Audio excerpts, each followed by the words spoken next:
The Boss Husband. Credit to the author. 685 hanggang 70. Ang mga pangalan po na nandito ay galing sa mga name generator. Kaya kung meron man pagkakatulad sa mga pangalan ng totoong tao o lugar, ito ay tunay na hindi sinasadya. Ang kwentong ito ay rated SPJ. Striktong patnubay sa mga walang jowa. Ito ay bawal din sa bata, at matatandang walang asawa. Habang unti-unting nawawala ang pag-awit, muling sumigaw at sumigaw ang mga tao sa Plaza ng Yelo. Nakatikim lang sila ng kanilang idolo at hindi pa nakontento. Ang boses ni Lucille ay nakatanggap muli ng pampublikong pagkilala. Kasabay nito, marami ang natouch sa eksenang nasa harapan nila at gusto nilang ipagpatuloy ang pagkakalubog sa ganitong kapaligiran. Gayunpaman, ang isang tao sa gitna ng karamihan ay nagsimulang sumigaw para sa kanila na halikan, at kaagad ang lahat ng madla ay nagkaroon ng bagong slogan. Halik! Halik! Sa gitna ng sentro ng lungsod, nagkaroon ng pagsabog ng mga sigawan na umalangaw-ngaw sa mga nakapalibot na gusali sa malapit. Nakangiting nakatayo si Justin sa entablado. Siya ay sumasabog sa kaligayahan. Sino ang nagsabi na ang modernong panahong mga taga-lungsod ay malamig at walang emosyon? Itong mga audience dito ay very loyal, naghahanap ng pagkakataon para maging intimate ako sa kanya. Iba ang reaksyon ni Marian na nakatayo sa labas ng entrance ng Yelo International. Kung hindi dahil sa takot na mawala ang mukha niya, tumakas na siya kaagad. Halikan! Sa harap ng malaking pulutong na ito na umabot ng higit sa daan-daan o kahit libo-libo. She was shy enough kahit magkasama silang dalawa. Paano niya nakayanan ang gayong pulutong? Higit pa rito, mayroong isang malaking bilang ng mga empleyado ng Yelo sa plaza. Kung maghahalikan silang dalawa sa ilalim ng kanilang mga titig, paano niya sila haharapin sa hinaharap? Pulang-pula ang mukha ni Marian sa kahihiyan. Siya ay nalilito, hindi alam kung ano ang gagawin. Ngunit muli, ang sitwasyon ay minsang nabago. Ang nakakatusok na tunog ng mga sirena ng pulis ay sumabad sa hiyawan. Lumapit ang mga sasakyan ng pulis mula sa magkaibang junction. Dumiretso sila sa gilid ng plaza, hindi pinapansin ang anumang traffic light sa daan at tumigil doon. Kasunod nito, 12 ng matipunong pulis na nakauniporme ang bumaba mula sa 8 sasakyan ng pulis. May mga bato ng pulis sa kanilang mga kamay at mga baril na nakakabit sa kanilang mga baywang, agresibo silang sumugod sa pinangyarihan. Anong sitwasyon? Illegal assembly ba ito? Maghiwa-hiwalay. Maghiwa-hiwalay. Sino ang gumawa ng stage na ito? Sino ang organizer? Nawala ang talino ng mga tao nang makita nila ang mga pulis na humahanggo sa kanila na may mabangis na tingin sa kanilang mga mukha. Ang mga salitang illegal assembly ay nangangahulugan na nilalabag nila ang batas. Agad silang nagkalat sa iba't ibang direksyon. Biglang naging magulo ang plaza. Umalangaw-ngaw sa lahat ng dako ang mga sigaw ng pagsaway, at wala nang gustong manatili pa. Sabi ni Danica na nakatayo sa likod ni Marian, "Boss Lysander, grabe ito." Malamang na ang eksenang ginawa ni Director Gibson ay nagdulot ng pagsisikip ng trapiko sa mga kalsadang nakapalibot sa lugar na ito. At napakaraming tao ang nagsisigawan sa sentro ng lungsod, tiyak na isang malungkot na mamamayan ang nagulat nito.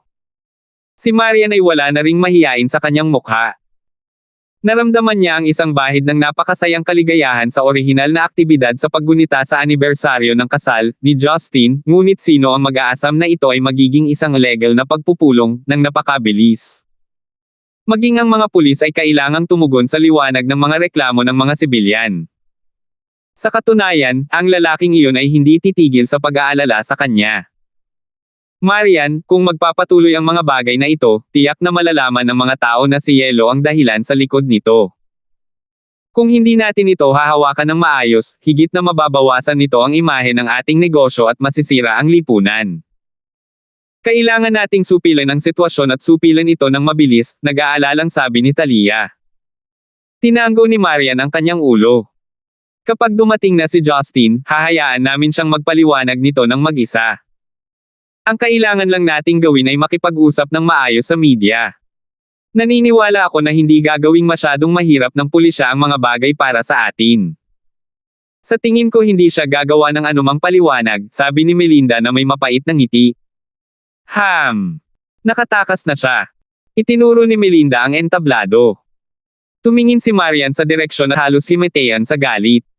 Sa katunayan, si Justin na naroon pa rin isang minuto ang nakalipas ay nawala na ngayon sa paningin. Ang naiwan na lang ay isang walang laman na entablado sa gitna. Paano siya nakatakas ng mag-isa? Hindi man lang nagtaka si Marian kung paano nakatakas si Justin. Dahil sa kanyang mga kakayahan, ito ay isang piraso ng cake upang makatakas sa gitna ng karamihan ng tao. Ngunit hindi ba't nag-iiwan siya ng isang kakilakilabot na gulo para alagaan niya ngayon? Sa sandaling iyon, naramdaman ni Marian ang pag-vibrate sa kanyang telepono. Hinugot niya ito at napagtanto na isa nga itong mensahe mula kay Justin. Habang binabasa niya ang mensahe, parang gusto ni Marian na basagin ang kanyang telepono. Si Talia at Melinda ay humakbang pasulong upang tingnan, at pareho silang natuwa ngunit hindi sila nang ahas na tumawa ng malakas. Mahal, I look so dashing performing on stage today. Kung hihilahin ako pababa ng stage ng mga pulis, it would be a big blow to my pride. Para masigurado kung perfect ang performance, I'll be take my leave as you handle the situation. I believe you can do it. Happy 1-year wedding anniversary. Justin. Justin Gibson. Sambit ni Marian habang nagngangalit ang mga ngipin. Inilagay niya ang kanyang kamay sa kanyang noo, sinusubukang pakalmayan ang kanyang sakit ng ulo. Siya ay ganap na nawala ng mga salita. Sa ngayon, natunton nga ng pulisya na ang Yellow International ang dahilan ng kaguluhan. Isang sarhento kasama ang 2 pulis ang naglakad patungo kay Marian. Ang sarhento na nangunguna ay nagsabi na may tame time na ekspresyon, maaari ko bang malaman kung ikaw ang CEO ni Yellow? Hindi na ito naiwasan ni Marian. Wala siyang choice kundi ang tumango bilang pagsang-ayon. Ang sarhento ay tila hindi mapalagay nang harapin niya si Marian.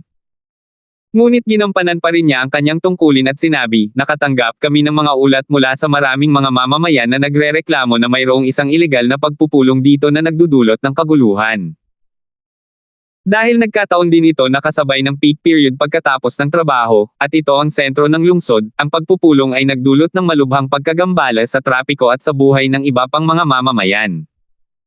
Kaya, kami ay naatasang imbestigahan ang taong nasa likod nito at ang nasa likod nito. Si Yellow International ang nagsimula nito, maaari bang paki-verify ni Boss Lysander kung totoo ito? Pinagalitan ni Marian si Justin sa kanyang puso ng daan-daang at libu-libong beses, ngunit ito lang ang masasabi niya sa sarhento. Talagang sinimulan ito ng isa sa mga nakatataas sa aming kumpanya, ngunit ito ay isang personal na aktibidad lamang na walang malisyosong intensyon. Ito ay hindi isang ilegal na pagpupulong. Lahat ng naruroon sa eksena ay maaaring patunayan ito. Boss Lysander, isa kang celebrity sa business industry ng Stonegate, kaya mataas ang pasasalamat ko sa iyo. Pero sana ay makikipagtulungan ka sa aming mga tungkulin.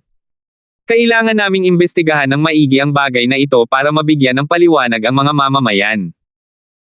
Sana ay masabi mo sa amin ng malinaw kung sino ang organizer, kung ano ang posisyon niya sa kumpanya, at kung ano ang dahilan kung bakit namin siya haharapin, at kung ano ang dahilan kung bakit namin siya haharapin. Sabi ng may tame time na mukha. Si Talia at Melinda ay parehong may bakas ng pagkabalisa sa kanilang mga mukha nang marinig ang salitang arrest. Kinagat ni Marian ang kanyang pang-ibabang labi at palihim na pinapagalitan sa kanyang puso. Darn Justin, stupid Justin, napakalaking gulo ang iniwan mo para sa akin. Nawala ka na lang ng walang bakas kapag tapos ka ng magsaya. Ano ang dapat kong gawin ngayon? Ikaw ay hindi lamang isang sospek, ngunit isang sospek sa pagtakbo ngayon. Nang si Marian ay natigil sa isang dilema, ang sarhento ay nakatanggap ng isang tawag sa telepono. Paulit-ulit siyang sumang-ayon sa tumatawag at biglang nakangiting sinabi, Boss Lysander, tumawag lang ang aming hepe upang ipaalam sa amin na naayos na ang usapin. Salamat sa iyong pakikipagtulungan. Paalam. Nang matapos niya ang kanyang mga salita, pinangunahan ng sarhento ang kanyang mga nasasakupan at umalis. Tumakbo sila sa labas ng plaza para idirekta ang trapiko at Lysanderson ang mga tao. Ang biglaang pagbabagong ito sa mga pangyayari ay nagulat kay Marian at sa kanyang kumpanya. Nagsimulang mag-vibrate muli ang telepono ni Marian. Ang tawag sa telepono na ito sa wakas ay nakatulong kay Marian na maunawaan kung ano ang nangyayari. Kinuha niya ang telepono para marinig ang boses ni Jenna na nagmumula sa kabilang dulo, na nakangiting nagsabi, "Marian, malamang natakot ka." Biglang sinabi sa akin ng batang iyon na si Justin na gumawa siya ng gulo. Nakipag-ugnayan na ako sa pulis. Para sa media, hindi dapat maging problema para kontrolin mo sila, kaya hindi ko na iyon pakikialaman. Nagulat si Marian na makikipag-ugnayan si Justin kay Jenna para lutisin ang problemang ito. Pagkatapos ng lahat, si Justin ay hindi pa nagsimula ng anumang pakikipag-ugnayan sa mga tao mula sa angkan ng Gibson bago ito. Dahil ang Yuan clan ay may napakalawak na network sa Stonegate, ito ay isang piraso ng cake para sa kanila upang malutas ang mga problemang ito. Ngunit malumanay pa ring nagpasalamat si Marian sa kanya, "Paumanhin kung naabala kita." Si Jenna ay parang naging ngiti mula sa mga ngiti. "Bakit ka tumatayo sa ganyang seremonya? Ako ang biyenan mo sa lahat. Ang mga bagay na ito ay walang kwente sa paningin ko. Oh, nga pala, hindi ko man lang alam na anibersaryo ng kasal niyo ni Justin ngayon. Hindi ako nakapaghanda ng kahit anong regalo para sa iyo. Patawarin mo ako." Hindi naman. Medyo natarante si Marian. Kahit papaano ay hindi niya napigilan ang sarili na kabahan sa tuwing makakaharap niya ang mga miyembro ng Gibson clan. Nagkwentuhan pa sila ng kaunti bago nila ibinaba ang telepono. Nakahinga ng maluwag si Marian, na para bang ngayon lang siya dumaan sa isang paglalakbay na tumitibok ng puso. Ngumiti si Talia at sinabing, "May ginawa na naman si Justin, di ba? Wala nang problema ngayon. Manam. At least may konsensya pa rin siya." "Akala ko talaga tinatanggal niya ang mga kamay niya," tumawa si Melinda. Curious na tanong ni Danica, "Boss Lysander, nalutas na ba ang bagay ng ganoon lang?" Tumango si Marian. Matapos itong pag-isipan, nabawi niya ang kanyang kalmado at sinabing, "Danica, makipag-ugnayan sa lahat ng mainstream media at hilingin sa kanila na panoorin kung ano ang kanilang isinulat. Direktang sabihin sa kanila na kung sino man ang manggahas na magsulat ng anumang bagay na walang kaparerekon, o kung sino man ang magbubunyag ng kahit ano ng walang pahintulot ko, hindi ako natatakot na kunin ang kanilang kumpanya. Alam mo kung ano ang gagawin." Okay, mabilis na tugon ni Danica at tumakbo siya pabalik sa opisina para isagawa ang mga utos. Hanggang sa puntong ito, masasabing maayos na ang usapin. At walang anumang malalaking problema. Makalipas ang halos isang oras, sa wakas ay nakauwi na rin si Marian. Pagtungtong niya sa sala, napagtanto niya na ang hapag ng masaganang hapunan ay hindi ginalaw. Sina Rebecca, Yuna, at Sheila ay pawang nakaupo sa sofa at nanunood ng pinakabagong Korean drama sa telebisyon, samantalang si Justin ay wala kahit saan.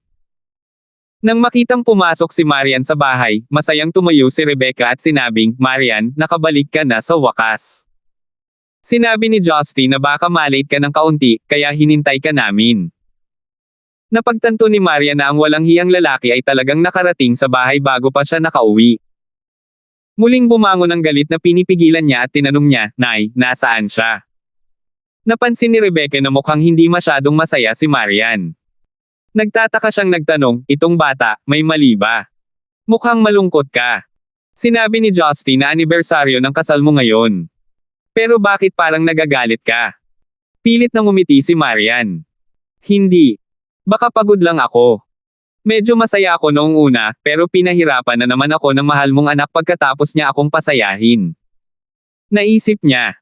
Tumakbo si Sheila patungo kay Marian at huminto sa likuran niya. Niyakap niya ang slim waist ni Marian at ngumisi habang sinabing, "Sister Marian, masyado kang petty. Hindi mo man lang sinabi sa amin na anibersaryo ng kasal mo. Kung hindi dahil kay Brother Justin na nagmamadaling bumalik para dito mula sa Central City, na-miss namin ito. Lagi kang puno ng mga opinyon."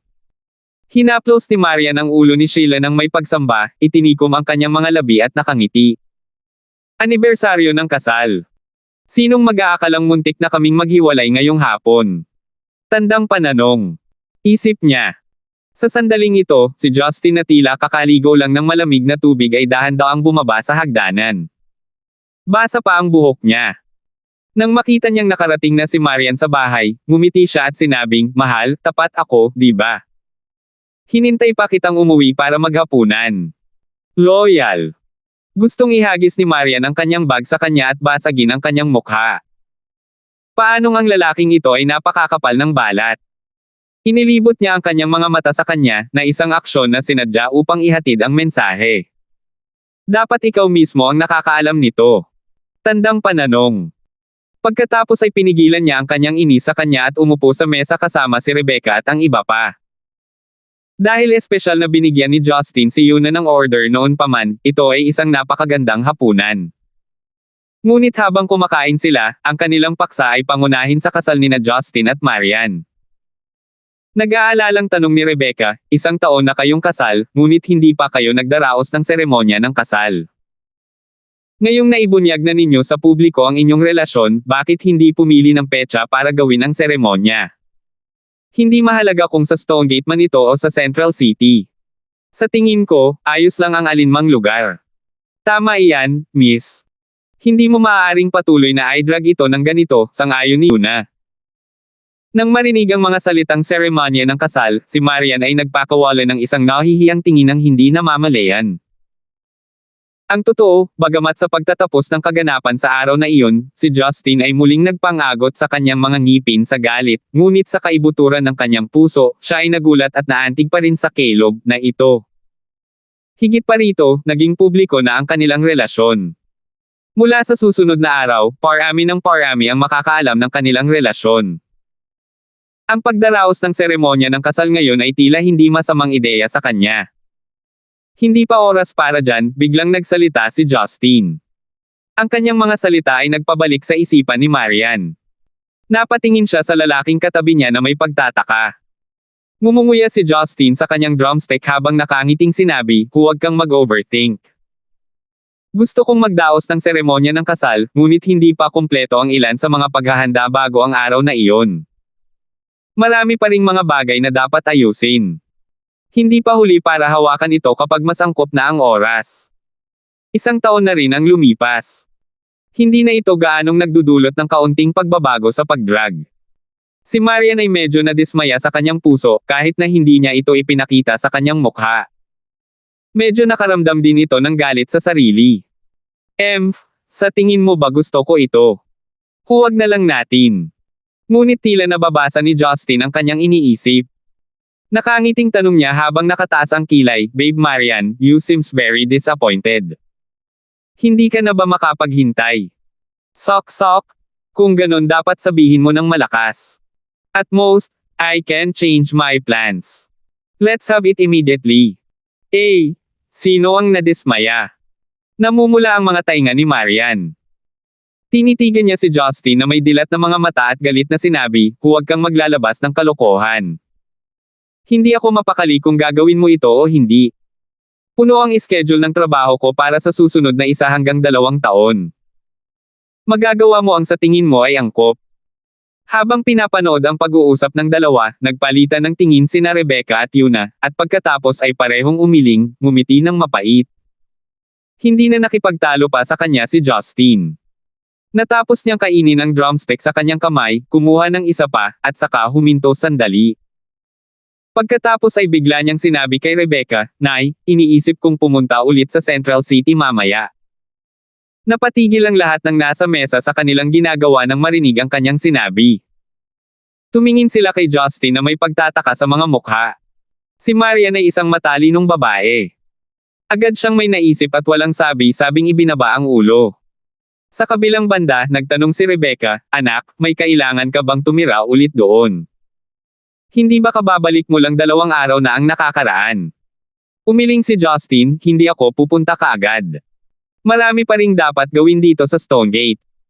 Plano kong maghintay hanggang makalaya ako, at pagkatapos ay iuuwi ko si Marian para tingnan. Nagliwanag ang mga mata ni Rebecca sa kanyang mga sinabi. Kahit na ang mga kamay niyang nakahawak sa chopstick ay medyo nanginginig habang nag-aalalang nagtanong, Rhea, talaga? Handa ka bang bumalik sa Gibson clan? Ma'am. Tumango si Justin at nakangiting sinabi, sa aking paglalakbay sa Central City, ang matandang iyon ay naghatid ng isang tiyak na mensahe sa akin. Iba na ang pananaw ko ngayon sa ilan sa mga bagay na nangyayari sa buhay ko. Bagamat hindi pa ako ganap na nakapagpasya, sa palagay ko. Dapat na akong bumalik at tingnan bago ko gawin ang aking susunod na hakbang. Namula ang mga mata ni Rebecca nang paulit-ulit siyang sumang-ayon dito. Isang ngiti ang pinakawalan niya. Noon, nang magpasya siyang makipaghiwalay kay Parley Gibson upang manatili kay Justin, kinailangan niya ng matinding determinasyon. Gayunpaman, nagkasala pa rin siya sa Gibson clan, lalo na sa kanyang biyenan na si Gavin. Kung talagang makakabalik si Justin sa angkan ng Gibson, hindi na niya kailangang magpatuloy na gumala sa ibang lungsod para samahan si Justin. Hindi lang niya magampanan ang kanyang tungkulin bilang isang ina, maaalagaan din niya ang kanyang biyenan. Para kay Rebecca, ang pinakagusto niyang makita ay ang muling pagsasama-sama ng pamilya. Ako, pupunta rin ako. Ang focus ni Marian ay kay Justin na nagsasabing isasama niya siya. Nagkakaroon siya ng mga paru-paro sa kanyang tiyan dahil sa labis na kagalakan at paghawak sa parehong oras, ngunit ang mga damdamin ng paggalang at pag-aalala ay nananatili rin sa kanyang puso, na nagparamdam sa kanya ng kawalan. Natural na sinabi ni Justin, "Syempre kailangan mong pumunta. Mayroon kaming opisyal na selyo at sertipiko, sino pa ang dapat punta kung hindi ikaw? Higit pa rito, hindi ka ba nagustuhan ng matanda noong huli kanyang nakilala? Marahil ay matutuwa siyang makita ka." Kinagat ni Marian ang kanyang mga labi at sinilip si Rebecca. Nang makitang nakatingin sa kanya si Rebecca na may nakapanghihikayat na tingin sa kanyang mga mata, tumango lang si Marian para sumang-ayon. 686. Pagkatapos ng hapunan, ipinagpatuloy ni na Rebecca at Yuna ang panunood ng kanilang Korean drama na ikinagagambala ni Justin. Mula nang ipakilala sila ni Marian sa mundo ng Korean wave, nahulog sila sa hukay ng pagkagumo na walang intensyon na makawala dito. Maging ang kanilang kamakailang mga pagpipilian sa pagkain ay sinamahan ng kimchi, na nag-iwan kay Justin sa karagdagang paghihirap. Gayunpaman, si Sheila ang tumanggap sa pagbabagong ito. Bilang isang taong may kalahating Koreano, sa kabila ng puot sa mga kamag-anak sa Korea, mas tinatanggap pa rin niya ang lutuin nito. Nang makita kung paanong walang nakakaunawa sa kanyang pagkabigo, nagawa lamang ni Justin na hilahin ang kanyang mabibigat na paa-paakyat sa hagdan upang maghanda para sa isang maagang gabi. Pagdating niya sa pintuan ng kanyang silid, lumingon siya para lamang makita ang kakaibang tanawin na sinusundan ni Marian ang kanyang mga yabag. Nagulat sa biglaang pagliko ni Justin, pinilit ni Marian ang sarili na huminto kaagad. Nakatuon ang kanyang mga mag-aaral sa kung saan-saan pa maliban kay Justin, dahil kapansin-pansing may nasa isip niya. Maingat na pinagmasdan ni Justin ang kanyang babae bago siya sumagot ng nakakatakot na ngiti, "Babe Marian, sinusundan mo ba ako dahil sa sinabi ko kanina? Napagpasyahan mo na ba sa wakas na gusto mo akong matulog?" "Ano? Hindi." Aktibong tumanggi si Marian. "Kung ganoon, ano ba talaga ang gusto mo, sabihin mo lang sa akin." Walang magawang ngumiti si Justin. Huminga ng malalim si Marian bago niya tumahimik ang kanyang lalamunan. "Nagdesisyon ka na ba talagang bumalik?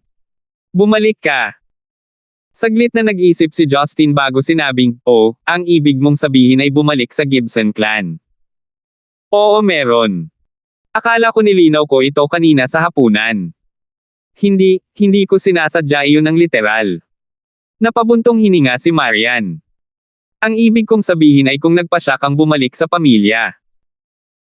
Unti-unting nawala ang ngiti ni Justin, habang tahimik niyang tinitigan si Marian, bago siya nagtanong, "Bakit mo naitanong iyan?"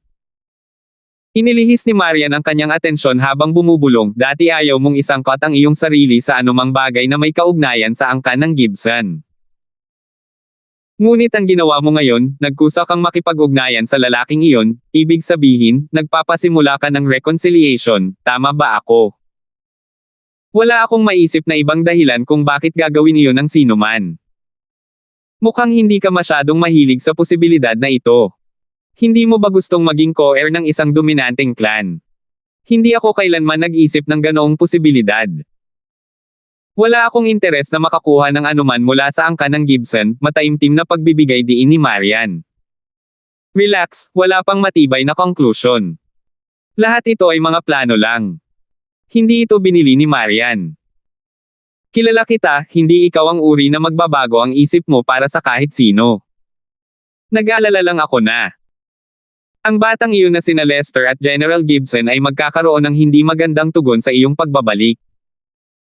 Kahit na suportahan ka ni Master Justin, maaaring magdulot ito ng magulo na away. Kung tutuusin, ang mga taong ito ay may kaugnayan sa iyo sa pamamagitan ng dugo.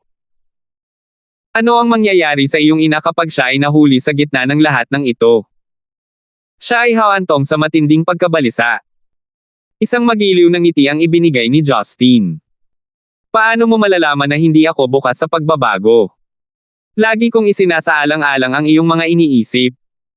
Inilibot ni Marian ang kanyang mga mata at nagpout. Gaano ba ako kalalabo sa tingin mo? Walang sino man ang makapagsasabi tungkol sa anumang bagay na itinakda mo sa iyong isip. Katulad ng kasunduan na nilagdaan natin ngayon. Kung talagang gusto mo ng diborsyo, maaari kang umalis sa labas ng pinto. Palagi kang nakahanda para sa maliliit na taktika para suyuin ako, hindi kailanman iniisip kung ano talaga ang gusto ko. Kinakamot ni Justin ang kanyang ilong at sinabing, kaya kilala mo ako. Hehe. Natagalan ako bago napagtanto na muli ka na lang sa isa sa iyong mga panlilinlang, pagmamaktol ni Marian. Huwag mong gawing napakasama, ginawa ko ang lahat para lang masigurado kung malilinawan ko ang mga bagay-bagay sa iyo, sagot ni Justin habang casual na naglalakad patungo kay Marian, nakabuka ang mga braso nito habang niyayakap siya sa init nito. Pinalibutan siya ng mabangong amoy nito, na nagtulak sa kanya na isara ang mga talukap ng mata at nagpakawala ng mahaba at nakaka-relax na hininga. Si Marian ay nakakagulat na hindi ko mawala sa kanyang yakap, na medyo kakaiba sa kanya, ngunit gayunpaman ay hindi siya nagrereklamo. Habang inihiga niya ang kanyang ulo sa dibdib ni Justin, naramdaman ni Marian ang mainit na hininga ni Justin sa kanyang tainga. Nang bumantong hininga si Justin, hindi niya maiwasang makaramdam din ng kalungkutan. Noon kapag nagyakapan sila, sisimulan ni Justin na ilagay ang kanyang mga kamay sa mga hindi naaangkop na lugar. Pero sa ngayon, simpleng yakap lang iyon. Alam ko kung ano ang iyong inaalala, ngunit ang sitwasyong ito ay maaaring maging mas komplikado kaysa sa inaasahan, patuloy ni Justin. May mga ilang bagay na kailangan kong harapin ngayon, kung hindi, maya-maya ay kumakatok ito sa aking pintuan. Nangangako ako na hindi ako gagawa ng anumang padalos-dalos na desisyon. Kung tutuusin, hindi na ako ang dating lalaki. Tulad mo, gusto ko tayong lahat na magkasama bilang isang pamilya. Saglit na nag-alinlangan si Marian bago inabot ng kanyang mga braso ang likod ni Justin habang hawak niya ito ng mahigpit. Pagkaraan ng ilang sandali, binitawan ni Justin ang kanyang mga braso, habang siya ay ngumiti. You shouldn't burden yourself with those matters. I will deal with that man-to-man. Why don't you think about our relationship more instead? Marian, tingnan mo ang ganda ng kalangitan ngayong gabi, bakit hindi mo na lang ako samahan matulog? Ang nagsimula bilang isang biro ay kapansin-pansing naging malalim na pagsasaalang-alang para kay Marian, habang nakalilitong tinitigan niya si Justin, bago siya tila nakapagdesisyon habang nakagat ang kanyang labi at sumagot, ako, iyan ba talaga ang gusto mo? Ang inaasam-asam ni Justin ay biglang lumitaw, na nagpanik sa kanya. Matigas niyang tanong, anong sabi mo? Namula si Marian habang tinitiyak niya, kung iyon talaga ang gusto mo, maaari natin itong subukan ngayong gabi. Nang matapos siya ay tila naubos ang kanyang lakas, dahilan para lumubog ang kanyang katawan na parang natutunaw na yelo. Dahil sa kanyang konserbatibong pag-iisip, naabot na niya ang kanyang limitasyon para sabihin iyon. Ito ay maaaring resulta ng lahat ng oras na magkasama sila, o mula sa roller coaster ng mga emosyon na naranasan nilang magkasama, o mula sa pinipigilang emosyon na nakasalansan mula sa loob. Anuman, tila hindi na siya nagalit sa kanyang kumpanya. Tahimik na tinitigan siya ni Justin, bago siya nagpakawala ng ngiti. I was just casually talking about it. You don't need to overthink it. Plus parang hindi ka pa ready. Like I said before, when the time is right, when we have our wedding ceremony, it wouldn't be too late for this, di ba? Pagkatapos ng kanyang mga salita, isang sulyap ng taos pusong init ang ipinakita sa mukha ni Marian, habang inilapit niya ang sarili sa kanya at hinalikan siya sa pisngi, bago agad na tumakbo sa sarili niyang silid sa kahihiyan. Natulala si Justin nang hawakan niya ang bahagi ng kanyang mukha kung saan siya hinalikan nito. Mamasa-masa pa rin ito sa mabangong bango. Justin, isa kang baboy sa pagiging maginoo. Bulong niya at umiling bago bumalik sa kanyang silid. Noong una ay gusto niyang tingnan ang balita saglit bago siya pumasok, ngunit ang insidenteng iyon kay Marian ay nagdagdag ng pagiging komplikado sa kanyang mga iniisip. Naglakad-lakad si Justin patungo sa balkonahe, dinadama ang mainit na simoy ng hangin sa gabi. Ang gasuklay na buwan ay mukhang kasing puti ng nyebe. Saglit na nag-zone out si Justin, bago napansin ang isang lilim ng puti sa gilid ng kanyang paningin. Habang sumusulyap siya sa isang sulok sa tabi mismo ng gusali, sa tabi ng balkonahe ng ikalawang palapag ni Rose, isang nakakabighaning silweta ang nagpakita sa sarili. Ito ay walang iba kundi si Talia. Ang malungkot na figure ay nakasuot ng maluwag na puting kote na pantulog. Ang kanyang buhok ay lumilipad sa hangin, na may side view ng kanyang napakarilag na mukha na nakatitig sa kalangitan sa gabi. Nabalot siya ng kalungkutan at pagkaduwag. Hindi rin nagtagal hanggang sa namalayan niyang may nakatitig sa kanya. Lumingon ito sa kanya at sinalubong ang mga mata nito. Tahimik na nagkatitigan ang dalawa. Ang tanging naririnig lang ay ang ingay ng simoy ng gabi na dumadaos-dos sa mga puwang ng sliding door. Si Talia ang nagpakawala ng isang ngiti, isa siguro bilang tugon sa awkward na katahimikan sa pagitan nila. Nakaramdam si Justin ng matinding kirot sa kanyang puso. Ilang metro lang ang pagitan nilang dalawa, ngunit parang pinaghiwalay sila ng isang napakalalim na kanal, na nakatakdang paghiwalayin sila. Ilang linggo lang ang nakalipas ay mahal na mahal nila ang isa't isa. Ngunit sa sandaling iyon, nang subukan ni Justin na makipag-usap, pinigilan siya ni Talia gamit ang isang daliri sa bibig. Nakangiting umiling si Talia, hindi mahuhulaan kung para iwasang malaman ni Hilda ang tungkol sa kanilang pagtatagpo, o talagang hindi na kailangan ng pag-uusap.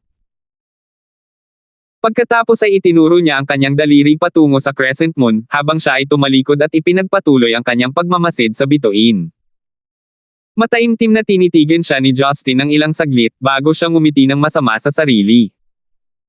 Hindi niya aakalaing magiging ganito kahirap ang pag-uusap nilang dalawa.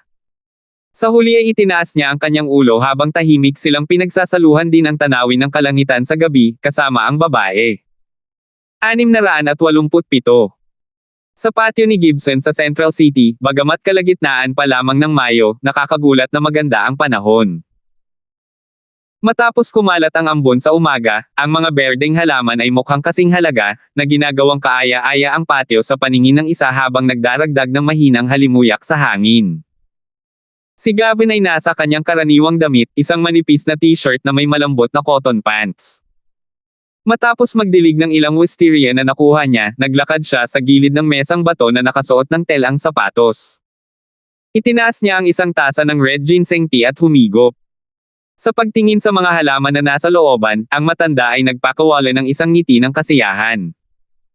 Sa sandaling iyon, isang matangkad, binata na nakasuot ng maikling manggas na uniforme ng militar ang pumasok sa looban. Isang pagmamalaki ang bumabalot sa pagitan ng kanyang mga kilay. Huminto ang binata sa likod ni Gavin. Sa pagtingin sa mga halaman sa looban, isang sinag ng paghamak ang sumilay sa kanyang mga mata at nawala kaagad nang dumating ito. Pagkatapos, ngumiti siya at sinabing, "Lolo, pinatawag mo ba ako?" Ang binata ay natural na Lester. Lumingon si Gavin at nakangiting sinabi, "Oh, nandito ka. Halika, maupo, maupo." Matapos mapaupo si Lester, inilapag ni Gavin ang isang plato ng mga masasarap na pastry sa kanyang harapan at sinabing, "Subukan mo ito. Marahil ay hindi ka pa nakakapag-almusal. Masisiguro kung masarap ang lasa." Tumango si Lester at kumuha ng isang piraso ng green bean pastry. Nilunok niya ito sa isang bibig at hindi na kumuha ng pangalawang piraso. Direkta niyang tinanong, "Lolo, may dahilan ba kung bakit bigla mo akong pinabalik ngayon?" Sa totoo lang, dapat sinabi ko sa iyo ang tungkol dito ilang araw na ang nakakaraan. Ngunit dahil wala ka sa militar nitong mga araw na ito, hinayaan ko na lang ito hanggang mamaya. Tumawag ang iyong ina ilang araw na ang nakalipas at sinabing babalik na siya sa Central City, nakangiting sabi ni Gavin. Kumunat ang noo ni Lester. Babalik si Mama. Mag-isa lang ba siya? Umiling si Gavin. Hindi. Darating din ang kuya at hipag mo. Ano? Biglang tumayo si Lester at nagsalita ng malakas, "Lolo, nagbibiro ka siguro. Anong karapatan niyang pumasok sa bahay namin? Kung ganoon, mas gugustuhin kong hindi na rin bumalik si nanay. Sumimangot si Gavin at sinenyasan si Lester na maupo. Ano ba ang pinagkakaabalahan mo? Tinanong kita dito ngayon hindi para tanungin kung pumayag ka ba sa pamilyang ito, ako ang tumatawag dito. Pumayag ka man o hindi, babalik sila. Lolo, ikaw. Napuno ng galit si Lester ngunit hindi siya makapagsalita. Sa katunayan, sa pamilyang ito, walang sino man ang makakapagsabi sa mga desisyon ni Gavin. Bumangon hininga si Gavin at sinabing, Lie, ang iyong personalidad ay katulad ng iyong pangalan. Masyadong agresibo. Mabuti ang pagkakaroon ng init ng ulo bilang isang binata, ngunit kung magpapatuloy ka sa ganito, ikaw ay magiging mahina bilang resulta ng iyong katigasan ng ulo. Ngumuso si Lester, hindi ito maitatanggi. Tinanong ako ni Lolo ngayon para lang sabihin sa akin ang nakakainip na balitang ito. Hindi nagalit si Gavin sa kanyang mga salita. Ang sabi lang niya, gusto ko lang ipaalam sa iyo, at tingnan din kita habang nandito ka.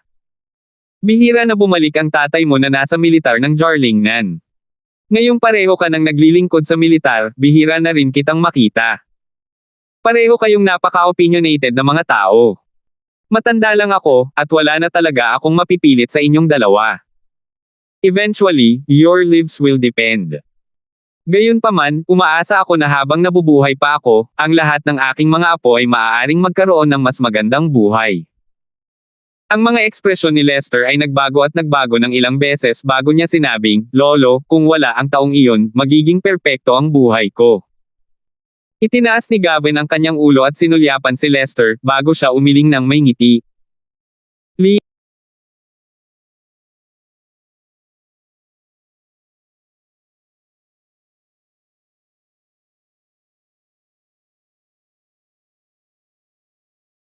Lester, aminin mo man o hindi, si Justin ay palaging magiging kuya mo sa dugo.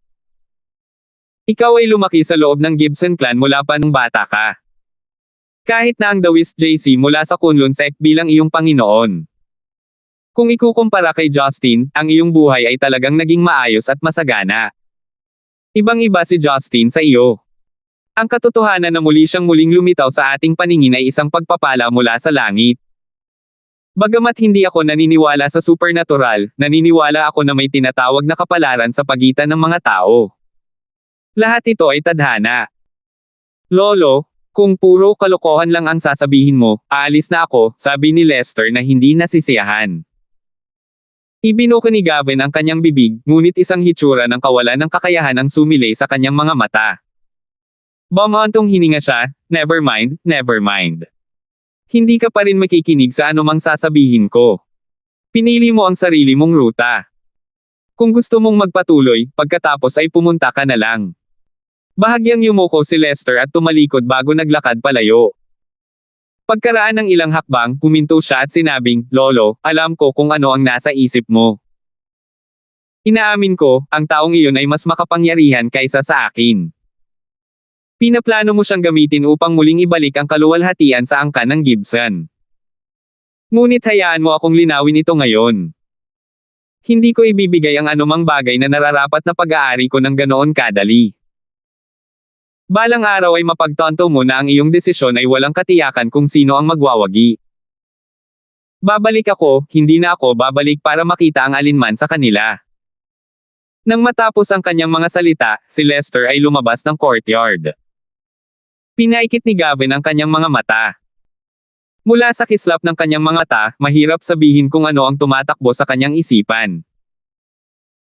Pagkaraan ng ilang sandali, muling lumitaw ang nakakunot na figure ni Sonyang sa likod ni Gavin. Inaliw niya, Master, ganyan na talaga ang personalidad ni Master Lester. Natatakot ako na mahirap para sa kanya na magbago. Hindi na kailangang mag-alala ng sobra. Magkapatid sila sa dugo. Sa huli, magkakaroon ng paraan para maresolba ang kanilang alitan. Ngumiti si Gavin. Sunny Ang, nag-overthought ka. Hindi ako nalulungkot sa lahat ng mga bagay na ito. Ano man ang magiging resulta ng mga maliliit na ito sa hinaharap, ito ay resulta ng kanilang sariling mga pagpipilian. Hindi nakasalalay sa mga paghihigpit ng mga matatanda para sa isang pamilya na ipagpatuloy, ngunit sa sariling personalidad at saloobin. Ano man ang kahihinatnan, ang pinakamaraming magagawa ko ay ang magbigay ng sideline. Ngumiti si Gibson sa niang at tumango. At pagkatapos ay muli siyang nagsalita, Master, medyo iba na ngayon ang katawan ni Master Lester. Tinanong ni Gavin, may kaugnayan ba ito kay Brayden?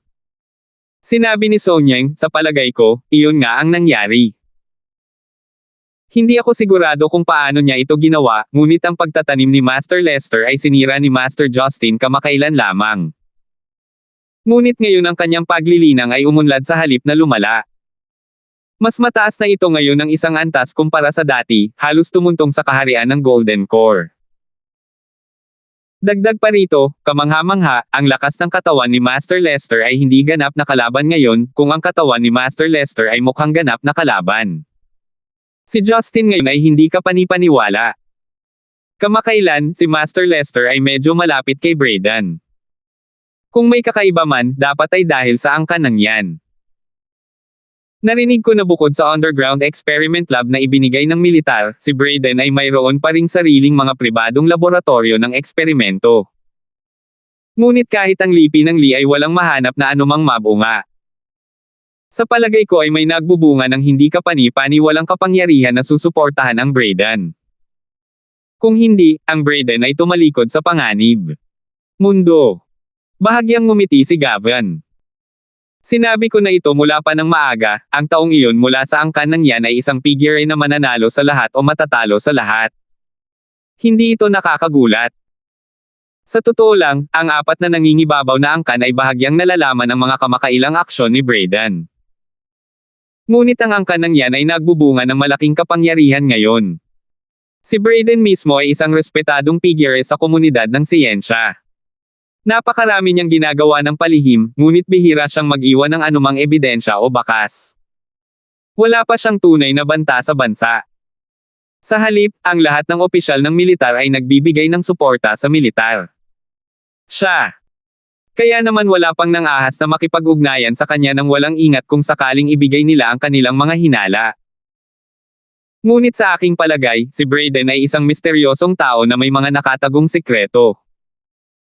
Siguro kung ang mga bagay-bagay ay magpapatuloy sa ganitong paraan, magiging isang sanglaban niya si Master Lester. Sabi ni Sonyang. Sunod-sunod na kinatok ni Gavin ang kanyang mga buko sa mesang bato, bago niya sinabing, ito ay isang pagpapala, hindi isang kapahamakan. Kung ito ang huli, hindi rin ito makakatakas. Sa niang, ang kailangan mo lang gawin ay bantayan ang mga bagay na ito. Hindi na kailangang makisali. Kung ang batang iyon ay si Justin ay talagang may intensyon na angkinan ang aking mga kamay, kung gayon ay maaari niyang kunin ang mga kamay ni Gibson, kung gayon ay maaari niyang angkinan ang aking mga kamay, kung gayon ay maaari niyang kunin si Gibson. Humawak ng isang Brayden. Pero Master Lester. Medyo nag-aalala si Sunny Ang. Pusa man o tigre ay hindi nakadepende sa panlabas na anyo nito, nakangiting sabi ni Gavin. Their fight will reveal that answer. As for the outcome, it's better to watch it while I'm still alive than have it happen after my death. This is already the younger generation show. Ang kailangan lang nating gawin ay manood ng tahimik. Nakangiting tumango si Sonyang. May punto si Master doon. Siguro sobra akong nag-aalala. Sa hindi malamang dahilan, bagamat si Master Justin ay nakapasok na sa yugto kung saan tiyak na mapapanatili niyang ligtas ang Gibson clan, hindi ko maiwasang mag-alala tungkol sa mga hindi inaasahang aksidente. Napabuntong hininga si Gavin. Sunny Ang, kaysa sa dalawang maliliit, mas nag-aalala ako sa iyo. Bahagyang naantig ang mukha ni Sonyang na natatakpan ng kulubot. Ibinaba niya ang kanyang ulo at sinabing, Master, hindi mahalaga. Maya-maya, tiyak na mahahanap ako ni Hongmeng. Medyo natatakot ako noon, natatakot na hindi kita mabayaran bago ako mamatay. Ngunit ngayon na si Master Justin ay pumasok na sa yugtong ito, at babalik na sa Gibson clan, sa wakas ay oras na para magretiro ako. Sigh. Katulad ka pa rin noon. Tumangala si Gavin sa maaliwalas na asul na kalangitan, na tila inaalala ang malayong nakaraan. 688. Walang kamalay-malay si Justin na bago siya dumating sa Central City, may naghihintay na sa kanyang laban. Ngunit kung sino man ang nakalaban niya ay walang pakialam kay Justin sa ngayon. Mahigit 1 linggo na ang lumipas mula nang bumalik siya sa Stonegate. Ang pinakakahindik-hindik na balita sa Stonegate sa loob ng linggo ay ang parehong balita na kumalat sa buong Zenica.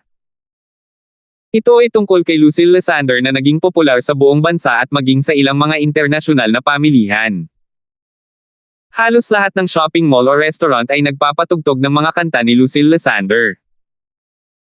3 araw pagkatapos ng paglabas ng kanyang bagong album, ang demand para sa album ay higit na nalampasan ang supply. Sa panahon kung saan mababa ang market ng music album at nanguna sa online na digital music, malaking gulat sa maraming kritiko ng musika at senior artist na masaksihan ang pagkahumaling na umabot sa buong bansa. Halos lahat ay gustong magkaroon ng kopya ng Lucille Lysander, ang pisikal na album ng baguhang mga awit. Ang kasikatan ni Lucille Lysander ay tumaas sa bubong na parang walang nakakita noon. Ang kanyang nahihiyang nakangiting mukha ay pumupuno sa mga headline ng halos bawat pahayagan. Ngunit nakapagtataka sa maraming tagahanga na halos walang paparazzi ang sumubok na alamin ang kanyang background sa kabila ng kanyang walang katulad na katanyagan. Kaya, ang background ni Lucille Lysander at ang kanyang pribadong buhay ay naging paksa ng haka-haka para sa marami. Bilang direktor ng entertainment company, abala rin si Justin. Dahil bagay ito kay Lucille, kailangan niya itong bigyang pansin sa kabila ng pagiging tamad niya sa trabaho. Nakamit ni Lucille Lysander ang napakalaking tagumpay sa kanyang unang konsyerto sa Central City na ang mga tiket ay ganap na nabili. Lahat ng kanyang mga tagahanga sa bansa ay sumisigaw na makinig sa kanyang live. Makalipas ang halos 1 linggo, inilabas ng Yellow Entertainment ang balita na sisimulan na ni Lucille Lysander ang kanyang nationwide concert tour. Ang mga lungsod na kasama sa paglilibot ay napagdesisyonan batay sa mga kahilingan ng mga netizens. Sa kabuuan ay may mga 30 lungsod sa kabuuan sa listahang iyon. Kasabay nito, upang masiyahan ang mga tagahanga, nag-record din si Lucille Lysander ng kanyang sariling cover ng ilang mga klasikong kanta. Nagulat ang marami na ang mga klasikong kanta na ito ay halos nasa Spanish, French, at iba pang minority na wika. Hindi na kailangang sabihin, ang universal na wika, Ingles, ang mga kanta ay nai-record din sa album. Siguradong masasabi ng sino mang nag-aalala na si Lucille Lysander ay nagsasagawa ng kanyang unang hakbang sa pandaigdigang arena ng musika. Natural, ang mga planong ito ay inilatag lahat ng pangkat na inimbitahan ni Justin. Para sa mga figure na ito na gumugol na ng maraming oras sa industriya ng entertainment, hindi isang mahirap na gawain ang pagtapak ng isang mga awit sa pandaigdigang arena. Dahil nag-practice si Lucille Lysander ng panloob na enerhiya, hindi siya makaramdam ng pagkasunog sa kabila ng mahabang oras at walang kapagurang gawain. Maaari siyang magtrabaho ng mga araw at gabi ngunit mananatiling refresh at energized sa lahat ng oras. Bukod dito, mayroon siyang napakahusay na memorya na nagpalakas sa kanyang bilis sa pag-aaral ng anumang uri ng wika. Bukod pa riyan, dahil noon pa man ay mahilig na siya sa pagkanta, hindi niya itinuring na gawaing bahay ang patuloy na pagkanta araw at gabi. Ang kanyang mga talento ay lampas sa imahinasyon ng mga empleyado, at ito ay nagpalaki sa kanila ng mas madamdamin din sa kanilang mga trabaho. Malapit ng umaga sa Stonegate. Inunat ni Justin ang sarili habang humikab sa kanyang upuan sa opisina. Maaga siyang pumapasok sa trabaho nitong mga nakaraang araw. Isang pambihirang pag-alis mula sa kanyang karaniwang mga late turn-up, lahat para sa talakayan kasama sina Teddy, Janet, at iba pang managerial personnel tungkol sa mga detalye ng concert at tour performances ni Lucille. Kinailangan nilang magplano para sa mga pagtatanghal sa higit sa 30 lungsod, pati na rin para sa ilang iba pang mga kaganapan sa pagitan ng mga paglilibot. Ito ay hindi isang bagay na maaaring ayusin sa maikling panahon. Tinitingnan ni Justin ang ulat ng pananalapi ng linggo na natanggap niya mula sa mga accountant sa screen ng computer, dahilan upang mapangiti siya ng may pagmamalaki. Ayon sa mga istatistika, batay sa kasalukuyang pag-unlad, ang kikitain ng Lucille lamang ay maaaring umabot ng 1 bilyon sa pagtatapos ng taon. Walang pakialam si Justin sa $1 bilyong na halaga ng kita. Ngunit sa pag-alam na ang halaga ng kita na ito ay pagmamay-ari ng kanyang kumpanya, nakita niyang ang ulat sa pananalapi ay partikular na kaibig-ibig at nadama ang isang malaking pakiramdam ng tagumpay. Nagtaka pa nga si Justin, laging nasisiyahan si Marian sa pagtatrabaho at pagbabasa ng lahat ng uri ng mga dokumento. Dahil ba naramdaman din niya ang parehong kahulugan ng tagumpay mula sa kanyang trabaho? Ito ba ang dahilan kung bakit siya na-addict sa kanyang trabaho? Sa sandaling iyon, isang magandang figurine na nakasuot ng aquamarine one-piece na damit na may itim na silk ribbon na nakatali sa kanyang baywang ay lumapit sa gilid ni Justin. Naglagay siya ng isang tasa ng green tea sa mesa ni Justin. Itinaas ni Justin ang kanyang ulo at ngumiti kay Joyce. Siguro nahihirapan ka nitong mga nakaraang araw. Naging abala ako sa pagtatrabaho at wala akong masyadong oras para alagaan ka. Tinakpin ni Joyce ang kanyang ngiti gamit ang kanyang kamay habang umiiling siya na nagsasabing, well, ito ay isang bihirang pagkakataon para sa akin na makita ang aking pinakamamahal na lalaki na seryoso sa trabaho. I think it rather novel. Sinulyapan siya ni Justin mula sa gilid ng kanyang mga mata. Pagkatapos, ngumisi siya at hinayla siya papunta sa kanyang kondongen sa isang mabilis na yakap. He landed a smack on her sexy hips and kunwaring galit sabay sabing, Babe Joyce, lagi mo akong pinapagalitan sa pagtambay at hindi pagtatrabaho, di ba? You find it funny that I'm sitting here. Isang matamis na ngiti ang pinakawalan ni Joyce at ibinaon ang kanyang ulo sa leeg ni Justin, hinaplos ang kanyang makatarungan at malambing na mukha sa kanya habang sinabi niya, hindi. Alam ko na kahit na hindi mo madalas na binibigyang pansin ang iyong trabaho, palagi kang nakakaalam kung ano ang nangyayari, hindi ba? Ngunit, nakikita ko na kakaiba na makita ang aking mahal na nakaupo dito habang nakatingin sa mga ulat. Si Justin ay may nagbitiw na tingin sa kanyang mukha. Ang isang kamay niya ay hinahaplos ang mga perba sa likod ni Joyce ng dahan-dahan habang sinabi niya na may kasamang evil smile, hindi na ako nakakasama kanina. Paano kung may round tayo bago ang tanghalian? Bahagyang natigilan si Joyce. Malumanay niyang tanong, hindi mo ba makikilala si Vice President mo ngayon? Agad na nawala ang ngiti sa mukha ni Justin. Natigilan siya at hindi siya nakaimik bilang sagot. May dahilan ang tanong ni Joyce.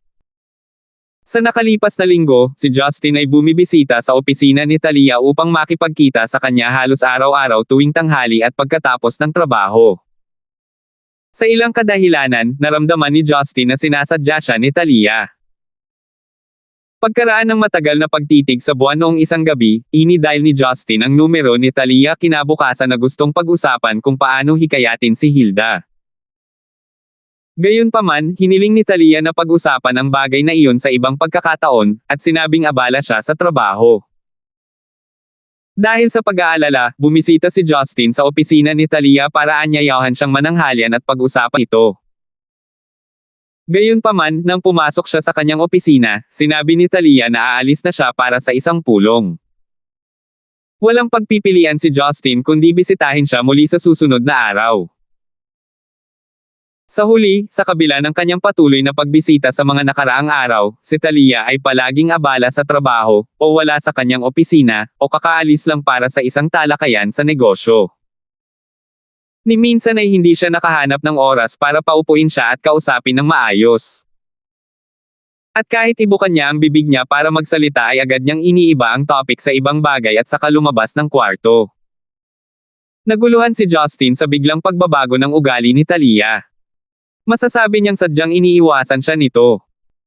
Kitang-kita sa kanyang pag-aatubili na magsalita ng higit pa sa ilang salita sa kanya sa telepono.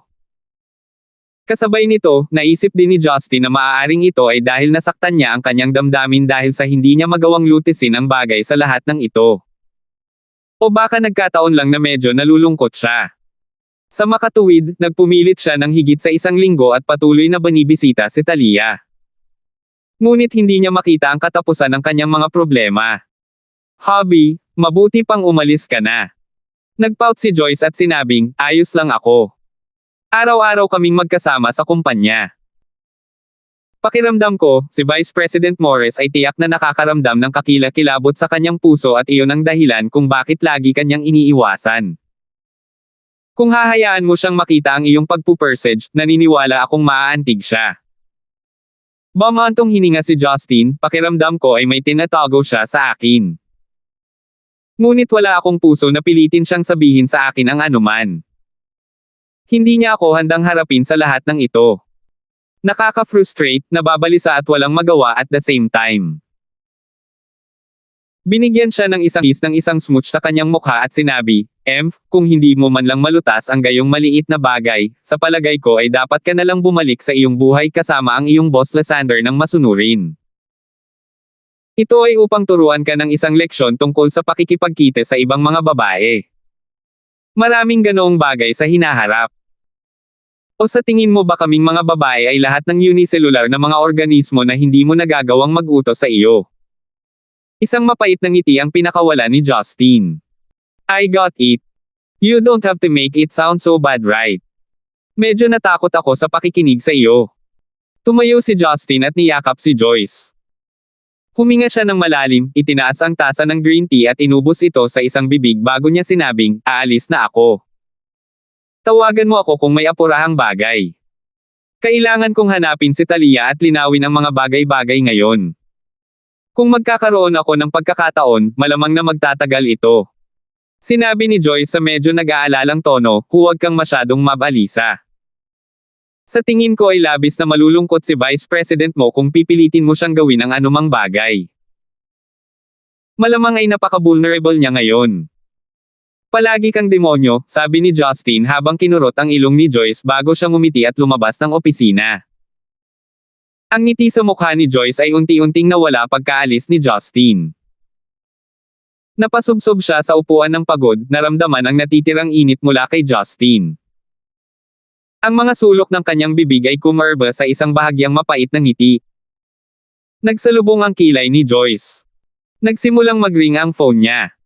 Habang hinuhugot niya iyon ay parang na-anticipate na niya kung sino ang tumatawag. Tinanggap niya ang tawag na medyo ayaw. Dad, nasabi ko na sa iyo. Hindi ko gagawin iyon. Sarili mong problema yan. Nakikiusap ako, huwag mo na akong pahirapan, okay? Kahit anong paikutin mo, imposible. You should settle your own problems. Don't think about dragging Justin into it. Son-in-law. Hihilingin mo ba talaga kung binitawan mo talaga ang anak mo? Ibinaba ni Joyce ang telepono. Baka sa kanyang napakarilag na mukha ang pagdurusa. Ang kanyang mga mata ay puno ng tubig at bahagyang namumula, ngunit ang kanyang titig ay determinado at walang kibo. Samantala, si Justin na pumunta sa Yellow International Building ay medyo mabigat din ang pakiramdam. Sa kabila ng pagsisikap na huwag itong ipakita sa harap ni Joyce, labis na nabahala si Justin nang maisip niya ang pag-aatubili ni Talia na makipagkita sa kanya. Gayunpaman, dahil ito ay isang babaeng mahal na mahal niya, kaya lang ni Justin na tiisin ang sakit at matapang ito. Dahil ang relasyon niya kay Marian ay pampubliko na ngayon, ang mga empleyadong nakilala niya habang paakyat ng gusali ay palihim na nakatingin sa kanya. Lahat ng tao sa kumpanya ay nag-uusap tungkol sa madalas na pagbisita ni Justin sa opisina ni Talia nitong mga nakaraang araw. Gayunpaman, hindi maisip ng karamihan na ang isang lalaking ikinasal sa kanilang boss Lysander ay maglalakas loob pa ring lumapit sa ibang babae. Bukod dito, naglagay siya ng isang nakaantig na pagtatanghal ilang araw lang ang nakalipas. Kaya, ang mga alingawngaw ay napawi sa sandaling sila ay dinala. Wala ring pakialam si Justin sa opinyon ng iba. Kung mas lantad ang kanyang pag-uugali, hindi gaanong nagkasala siya. Nakarating na siya sa pasukan ng opisina ni Talia. Dahan daw ang kumatok si Justin sa pinto. Pasok kayo, formal na sabi ni Talia. Natuwa si Justin na kahit papaano ay naroon siya. Binuksan niya ang pinto at pumasok, ngunit agad ding napawi ang ngiti niya. 4 hanggang 5 executive ng kumpanya ay nakaupo na sa opisina ni Talia. Mukhang nasa kalagitnaan sila ng pag-uusap. Ito ay Director Gibson.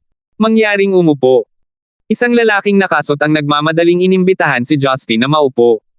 Alam din ng iba kung sino si Justin. Bagamat nagtataka sila kung bakit pupunta si Justin mula sa kumpanya ng sangay sa opisinang ito, nakangiti pa rin silang sumalubong sa kanya. Ang tingin ni Justin ay nakatuon kay Talia. Ngunit nanatiling nakayuko lang si Talia, tinitingnan ang mga dokumento sa kanyang mesa, na parang wala siyang naramdaman. Sinadya ba ito? Nagkakaroon ng diskusyon tuwing lunch break. Tanong ni Justin. Mahinahong sinabi ni Talia, may problema ba si Director Gibson? Isang apoy ng galit ang nag-aalab sa puso ni Justin. Hindi niya inaasahan na mag-aayos ng meeting si Talia sa lunch break para lang maiwasang harapin siya ng mag-isa. Kinagat niya ang kanyang mga ngipin, ngumiti siya at sinabing, "Syempre may gusto akong pag-usapan kay President Mo." Pagkatapos, sinabi ni Justin sa lahat ng tao sa silid, "Lahat, mangyaring bigyan kami ng oras na mag-isa. Mayroon akong ilang mga personal na bagay na nangangailangan ng talakayan kay Pangulong Morris." Habang nakikita nila ang nagyayelong malamig na tingin sa mga mata ni Justin, lahat ay nakakaramdam ng lamig sa kanilang likuran. Mabilis silang tumango at tahimik na umalis. Hindi sila nang ahas na sakta ng asawa ni Marian.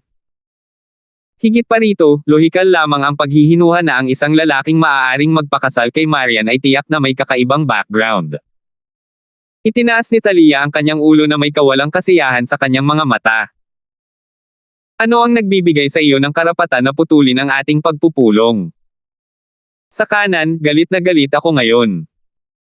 Nilock ni Justin ang pinto ng opisina mula sa loob, silang dalawa lang ang naiwan sa komprontasyon sa opisina. Iniwas ni Talia ang kanyang tingin, ayaw tumingin sa mga mata ni Justin. Malamig niyang sabi, "Sabihin mo na lang kung ano ang sasabihin mo. May trabaho pa ako sa hapon. Wala akong masyadong oras." Ang makitang malamig at walang malasakit na ugali mula kay Talia ay nakakadurog ng puso para kay Justin. Naglakad si Justin patungo kay Talia at huminto sa harap niya, at pagkatapos ay ibinaba niya ang kanyang ulo at nagtanong, "Bakit? Bakit mo ako iniiwasan?" Bahagyang ngumiti si Talia. "Nakakainis ka talaga. Kapag ang babae ay ayaw makipagkita sa isang lalaki, ano pa bang ibang dahilan kung hindi wala na itong nararamdaman para sa kanya? Walang feelings." Sa sobrang galit ni Justin ay nagsimula siyang tumawa. "Ibig mong sabihin hindi mo na ako mahal? O, nakahanap ka na ba ng iba? Kung ano ang iniisip mo ay ang kaso." Kumuyam ang ngipin ni Talia at sinabing, "Anyway, tapusin na natin ang mga bagay-bagay dito. Ayaw ko nang magkaroon ng kahit ano sa iyo." Naikuyom ng mahigpit ni Justin ang kanyang mga kamao at sinabi sa isang malalim na boses, "Hindi ako naniniwala na ang isang babae na gumising bago madaling araw para mag-makeup para makita ng kanyang lalaki ang kanyang pinakamagagandang hitsura. Isang babae na handang gamitin ang kanyang sariling katawan upang protektahan ang isang lalaki mula sa mga bala ng walang anumang pag-aalinlangan, ay madaling mawala ang kanyang damdamin sa lalaki. Talia, at maaaring hindi ako walang pakialam ngunit ako ay walang pakialam. Ikaw. Napakapalpak kong tao sa lahat ng aspeto maliban sa mga mahal ko sa buhay." Namumula ang mga mata ni Talia. Nanginginig ang kanyang maliit na katawan habang pilit na sinabing, "Umalis ka na lang. Tapos na sa atin. Wala nang anumang sasabihin mo ang magbabago. Tapos na ito dahil lang sa sinabi mong tapos na. Hindi ba't iyon ang nagre-resulta sa akin na isang lalaking walang yabang?" Solemne ang ekspresyon ni Justin. Bigla siyang tumagilid pasulong, inilagay ang kanyang mga kamay sa tabi ni Talia, idiniin ang kanyang katawan sa ilalim nito. 689. Sa sobrang lapit nila ay ramdam na ramdam nila ang hininga ng isa't isa. Matapang na hiniling ni Justin, "Talia, tumingin ka sa akin. Kung wala ka na talagang nararamdaman sa akin, hindi mo na kailangang iwasan ang aking tingin."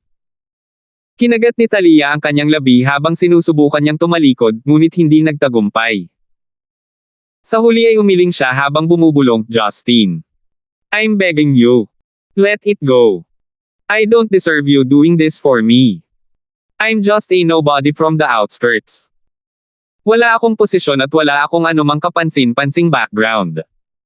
Ang mahalaga lang sa akin ngayon ay ang paggantihan ng matandang CEO para sa kanyang mabait na ginawa sa akin. All that had happened between us, let's just assume it's a one-time mistake of mine. Hindi man lang tayo dapat nag-interact in the first place. The more time I spend with you, the worse I feel. Feeling ko pinagtataksilan ko ang mga kamay na naglabas sa akin sa trenches. Hindi ko na kayang makipagkita ni Maria ng harapan. Ang laki na lang ng pagitan namin ni Chen. Yung walang iba kundi isang ordinaryong babae. Hindi mo ba nakikita na hindi tayo para sa isa't isa? Ngumisi si Justin, Talia, hindi ko alam na pinapahalagahan mo ang tunay na pag-ibig. Ordinaryo. Na-inlove ka sa mga tauhan na nagsimula bilang batang tuhog ng karne ng tupa. Itinuturing pa ba iyan bilang isang lalaking may hindi matukoy na background? Gumagawa ka lang ng mga dahilan habang lumalakad ka. Agad na tumalikod si Talia, kumawala mula sa pagkakahawak ni Justin, tumayo ng tuwid at inangat ang kanyang ulo. Nang magsimulang lumuha ang kanyang mga mata, pinandilatan niya si Justin. Love. Alam mo ba kung ano yun? Yeah. To some people love is truly important. To them, nothing else matters. And then there are others that had to sacrifice family, their work life, and even their dignidad in the name of love. Kahit alam nilang hindi tama, they stubbornly push through anyway. Do you think that it is the right thing to do? Ang lahat ng bagay sa buhay ay napakasimple para sa iyo, hindi ba? Kung naisip mo na ang isang walang pusong amateur sa pag-ibig ay mas kaakit-akit kaysa sa isang babaeng may tunay na emosyon, tiyak na tatanggihan kita. Biglang naging malamig ang hangin, lalo na para kay Justin. Ang mga salita nito ay tumago sa kanyang puso. Masakit na tinitigan ni Justin ang mapatla at pagod na mukha niyang iyon. Ang kanyang mga pupil ay mga hibla ng dugo. Naunawaan niya na hindi na siya nagkaroon ng maayos na pahinga simula noong insidenteng iyon. Pilit na ngumiti si Justin. Ni minsan hindi ko naisip na isakripisyo ang lahat para manatili ka sa tabi ko. Pero bakit hindi mo man lang ako binibigyan ng pagkakataong malutas ang problema natin? Isang pagkakataon. Naiinis na tumawa si Talia. Paano kita bibigyan ng pagkakataon? Alam mo noong araw na magkasama tayong tumitingin sa mga bituin sa balkonahe, nang bumalik ako sa aking ina ay nandoon ang aking ina na may hawak na isang bote ng mga pampatulog. Nagbanta siyang magpapakamatay sa harap ko kapag tumanggi akong tapusin ang relasyon.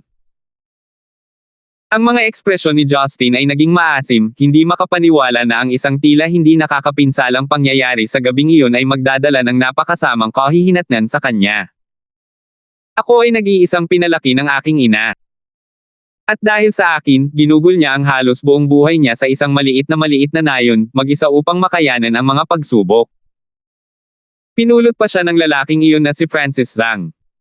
Siya lang ang aking kamag-anak sa mundo.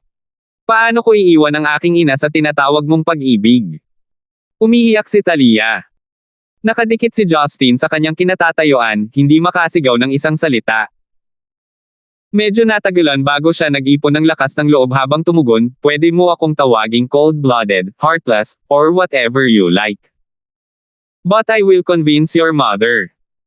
I just want you to promise me, na hindi ka susuko sa amin. Dalawa lang ang klase ng babae sa buhay ko. Yung nandyan para paglaruan, at yung iba na deserve ng totoong emosyon. Kung ginawa mo ang lahat ng iyon para lang mag-eksperimento kung magkakaroon ako ng pagbabago ng puso kapag nangyari ang mga bagay, kung gayon dapat kang sumuko ngayon. Marami na akong naranasan, ngunit narito pa rin ako. Ano pa ang maaari kong patunayan para sa iyo? Patuloy na humihikbi si Talia. Nakatitig kay Justin ang lumuluha niyang mga mata, mukhang wala ng pag-asa. Mahigpit na hinawakan ni Justin ang kanyang mga balikat habang sinasabi niya, matatanggap ko na pinagkakaabalahan mo ito, o gusto mo akong itulak palayo. Ngunit kung ikaw ay isang tao na ayaw man lang kunin ang opsyon na tabyusan ang pag-ibig na ito, ano pa ang silbi ng pagpunta ko sa iyo araw-araw? Kaya pakiusap, huwag kang sumuko sa amin. Magtiwala ka sa akin, hindi ba? Sa tahimik na silid ng opisina, ang tanging naririnig lamang ay ang mga tunog ng mga buntong hininga. Ang nag-aapoy niyang tingin ay nawalan siya ng magawa. Matapos ang pakiramdam ng pagtanda, tumalikod si Talia at ngumiti. Wala kang pinagbago kahit kaunti. Kung ito man ang unang pagkakataon na pumasok ka sa opisina ko para sa isang debate, o ngayon. Hindi mo ako binigyan ng pagkakataon na kumilos, kahit na gusto ko na lang umatras. Ang mga sulyap ng kaligayahan ay sumilay sa mga mag-aaral ni Justin. Hinding-hindi kita pipigilan sa iyong paglipat, ngunit kung atras ka, sisiguraduhin kong aakay ito pabalik sa aking mga bisig. Napangiti si Talia. Ang lahat ng ginagawa mo ay crack jokes. Bakit hindi ka mag-interes na payag ang nanay ko dito? Kung hindi, huwag mo nang isipin iyon. Lumapit si Justin habang pinupunasan ang mga luha sa kanyang pisngi, bago siya sumagot, sige, isantabi muna natin yan. Halos tanghali na. Labas tayo para mananghalyan. Tingnan mo kung gaano kapayat. Parang hindi kasiya siya kapag hinawakan kita ngayon. Ngumisi si Talia habang kinurot niya si Justin sa tiyan. Palagi kang nakikipaglokohan, paano mo mapapayag ang nanay ko sa anumang sasabihin mo? Humagalpak ng tawa si Justin habang magkahawak kamay silang lumabas ng gusali. Ang isang pansamantalang lunas para sa mga paghihirap ni Talia ay isang malaking ginhawa para kay Justin. Tulad ng para sa pagkumbinsi kay Hilda, si Justin gaya ng dati ay umaasa lamang na mag-improvise pagdating ng panahon. Sumakay sila ng elevator papuntang parking basement bago niya pinaandar ang kotse ni Talia diretso sa Central Business District. Upang matugunan ang kanyang kagustuhan, naglaan si Justin ng oras upang maingat na pumili ng isang kainan na dalubhasa sa Sichuan cuisine. Pagkatapos ng lahat, hindi siya karaniwang pinapayagan ng maraming pagpipilian para sa maanghang na pagkain kapag kumakain sa kantin. Pumili siya ng malaking mesa, at nag-order ng hanay ng mga Sichuan specialty na gusto ni Talia. Napansin ni Talia habang ang kanilang mesa ay unti-unting napupuno ng mga pagkaing in-order nila. Awkwardly niyang binanggit, hindi ako baboy, kaya paano ko tatapusin ang lahat ng ito? Naiintindihan ko ang iyong intensyon, ngunit ito ay isang pag-aaksaya ng pagkain. Isang ngiti ang pinakawala ni Justin. Well, andito din ako, diba? Pumili ka na lang ng gusto mong kainin. Lilinisin ko ang iba at sisiguraduhin kong walang masasayang. Kinuha ni Talia ang isang kumpol ng fish meat floss, at dinala ito sa mismong bibig ni Justin. Buksan mo. Si Justin ay agresibong tinagpak ang pagkain habang kinakagat ang mga chopstick sa proseso. Natakot si Talia sa kanyang ginawa. Bakit ka nangangagat ng chopsticks? Luwagan mo. Bamulong si Justin sa kanyang sagot habang ngumunguya, masarap din ang chopstick ng Little Talia. Paft! Hindi napigilan ni Talia na tumawa ng husto kaya nagsimula siyang maiyak. Alam niyang ginagawa niya ang lahat para gumaan ang pakiramdam niya. Pagkatapos ng kanilang romantikong lunch date, binayaran ni Justin ang bill at magkahawak kamay silang lumabas ng kainan. Dahil pareho silang walang masyadong hawak sa buong araw, nagpasya silang mamasyal sa malapit.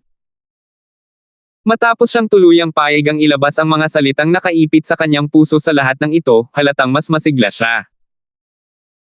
Hinawakan niya ang kamay ni Justin habang magkahawak kamay silang naglalakad sa kalsada, isang pambihirang okasyon sa pagitan nilang dalawa. Habang naglalakad sila sa isang arcade store, biglang tumigil si Justin sa kanyang mga yapak, bago siya pumasok sa loob para sa isang mabilis na sulyap. Na-curious si Talia habang sumilip siya sa arcade. Puno ito ng lahat ng uri ng laro, first-person shooter, bike, at plane simulation, ngunit hindi karaniwan ang mga ito. Hindi niya naiintindihan kung ano ang nagdala sa kanya sa partikular na arcade na ito. Lumingon si Justin sa kanya at sinabing, Little Talia, pumunta tayo dito. May nakita akong isang bagay na talagang masaya. Si Talia ay halatang hindi interesado, ngunit gayunpaman ay tumango bilang pagsang-ayon. Pagkatapos ng lahat, ang isang relasyon ay tungkol sa kompromiso. Si Justin ay nagpatuloy na makipagpalitan ng ilang mga token, ngunit nakakagulat na nilaktawan ang mga sikat na arcade machine, at dumiretso sa isang Whack the Mole Rat arcade game. Ang makalumang larong ito ay halos hindi nangangailangan ng anumang mga kasanayan dahil mayroon lamang itong isang hakbang, pindutin ang nakalantad na nunal na daga. Karamihan sa mga tao ay nilalaro ito para lamang sa paglabas ng stress na nakatambak mula sa loob. Hobby. Gusto mo bang laruin ito? Nalito si Talia. Hindi ako. Kinuha ni Justin ang napaki na martilyo at isinilid ito sa kamay ni Talia. Ikaw. Ako. Tiningnan mabuti ni Talia ang martilyo, at pagkatapos ay sa nakalantad na nunal na daga, habang nahihiyang nagtatanong, bakit mo gustong tamaan ko iyon? Ipinapalagay ni Justin na hindi siya pamilyar sa laro, kaya pumunta siya sa likod at hinawakan siya sa kamay, bago niya sinimulang hampasin ang mga lumabas na mga nunal na daga, habang nagpapaliwanag, tingnan mo kung paano mo ito ginagawa. Napakadali. Hobby, tinatanong kita ulit. Bakit tayo pumapatol sa mga nunal na daga? Hindi na tayo bata. Saglit na nag-alinlangan si Justin bago sumagot ng mapait na ngiti, naiintindihan ko na maraming sakit ang pinagdaanan mo nitong mga nakaraang araw dahil sa akin. Napagtanto ko rin na hindi ako palaging nandito para sa iyo. Kaya naisip ko na magandang ideya na ilabas mo ang stress mo. Kung kaya ko mas gugustuhin kung sampelan mo ako ng husto at hanggat gusto mo, pero alam kong tatanggihan mo lang ako. At hampasin mo sila hanggat kaya mo hanggang sa matapos ka. Tinitigan ni Talia ang lalaking nasa harapan niya, habang ang mga salita ay bumabara sa kanyang lalamunan, sa kabila ng kung gaano niya gustong sabihin ang mga iyon. Nasaksihan ni Justin ang kawalan ng pagkilos mula kay Talia, binigyan ng mahinang kalmo ang kanyang ulo, bago niya hinawakan ang napalaki na martilyo mula sa kanyang mga kamay habang tinutuya niya, sige, kung hindi mo magagawa, tatalunan ko ang kalokohan na ito. Si Justin sa pagtatapos ng kanyang pangungusap ay agad na durog patungo sa mga nunal na daga. Ito ay isang medyo madaling laro para kay Justin dahil palagi siyang umiscore ng bullseye sa bawat hit. Ang kailangan lang niyang gawin ay mag-ingat na hindi masira ang makina sa proseso. Si Talia ay nakatayo sa isang sulok habang pinagmamasdan niya si Justin na masigasig na nagwawasak ng mga nunal na daga, na nagpakawala ng mahabang buntong hininga. Sa sandaling iyon, si Justin na habang nakatutok sa paghampas ng mga artificial na nunal na daga ay naramdaman ang isang pares ng mga braso na yamakap sa kanyang baywang ng mahigpit. Ito ay isang biglaang yakap ni Talia. Ayos ka lang ba? Lumingon si Justin sa likuran, nasaksihan lamang si Talia na nakatitig dito ng may puppy eyes. Sa palagay ko ay hindi ginawa ang larong ito para sa akin, gusto mong lumipat.